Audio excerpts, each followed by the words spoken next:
కుదిరితే పరిగెత్తు, లేకపోతే నడువు. అదే చేత కాకపోతే పాకుతూ పో. అంతేగాని కదలకుండా ఉండిపోకు.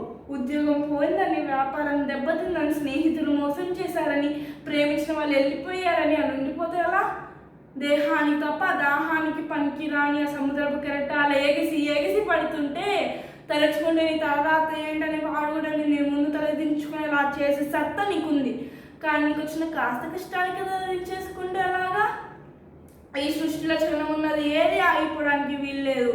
పారే నది, ఊగే చెట్టు, ఉదయించే సూర్యుడు, అనుకున్న సాధించాలని వీళ్ళు కసికసిగా ప్రవహించే రక్తం, ఆ రక్తంతో ఏది ఏది ఆగిపోవడానికి వీల్లేదు. బయలుదేరు. నీ మానసిక పాద సంఖ్యలను తెంచేసుకో. నీ పట్టచోటు నుంచి పరిగెత్తడం మొదలుపెట్టు.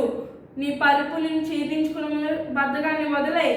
నీ అద్దం నిన్ను ప్రశ్నించుకోమని సమాధానం వెతుక్కో. నీ నీడ నిన్ను వదిలేక ముందే వెలుగులోకి వచ్చే. మళ్ళీ చెప్తున్నా, కన్నీరు కాస్త కాదు, చెమట చుక్క చిందిస్తే చరిత్ర అని తెలుసుకో. అది చదివితే పదాలు మాత్రమే, ఆచరిస్తే అస్త్రాలు.